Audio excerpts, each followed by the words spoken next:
नाज़रीन अस्सलाम वालेकुम। नाज़रीन, मेरे पास अपडेट्स आई थी, मैंने कहा मैं आपसे आपकी खिदमत में गोशगुजार कर दूँ। नाज़रीन, आपको पता है कि पीटीआई तो आपको पता है तहरीक हो गई है। पीटीआई जो है वो खाली हो गई है।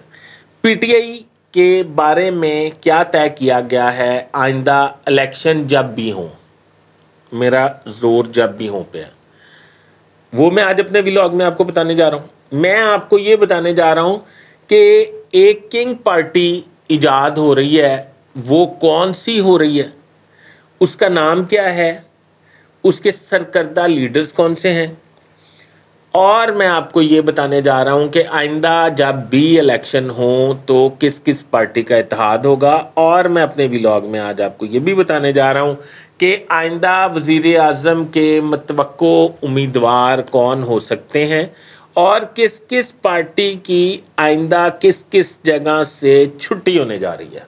नाज़रीन, मेरा चैनल सब्सक्राइब कर लें, बेल आइकन के बटन को दबा लें। नाज़रीन, तो शुरू करते हैं किंग पार्टी के हवाले से।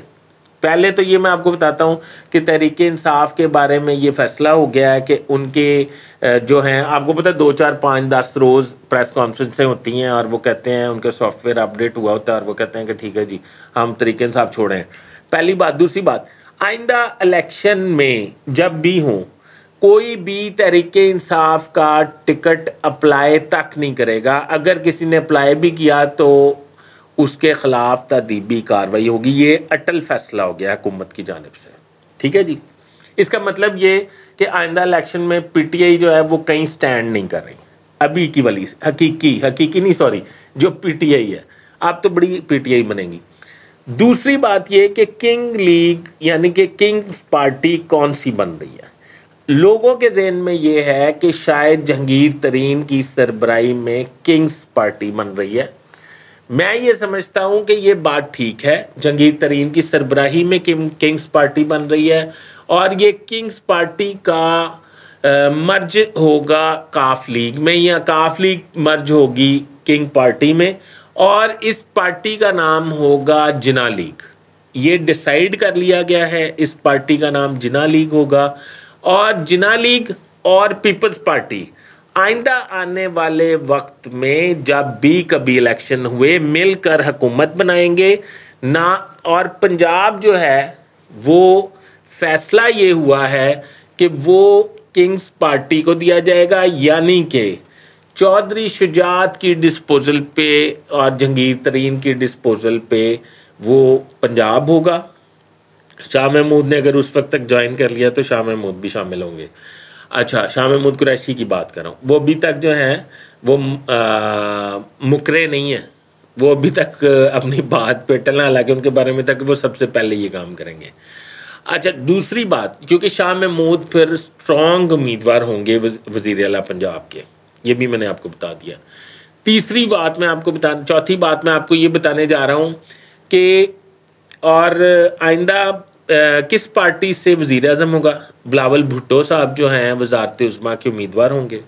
बिलावल भुट्टो साहब की तमाम तैयारी मुकम्मल हो चुकी है जब भी इलेक्शन हो। और मुस्लिम लीग नून के हवाले से मैं आपको ये बताने जा रहा हूँ कि नवाज शरीफ साहब को अभी तक किसी किस्म की ना कोई क्लियरेंस मिली है पाकिस्तान आने के लिए, ना ही उन्हें पाकिस्तान आने दिया जाएगा और ना ही उनकी कोशिश के बावजूद उन्हें कोई मुस्बत जवाब दिया जा रहा है।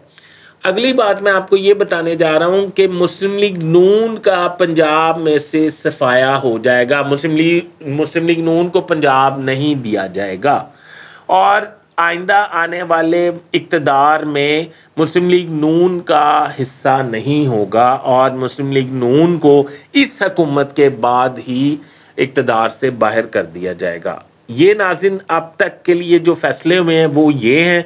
अब मुस्लिम लीग नून पे डिपेंड करता है, पीडीएम पे डिपेंड करता है कि वो किस कदर अपनी वोट बैंक, अपनी रैपो माइनस में ले जा के कहाँ तक इसको घसीटते हैं। 2 महीने को मत चलती है, 3 महीने चलती है या 4 महीने चलती है, इससे ज़्यादा नहीं चल सकती।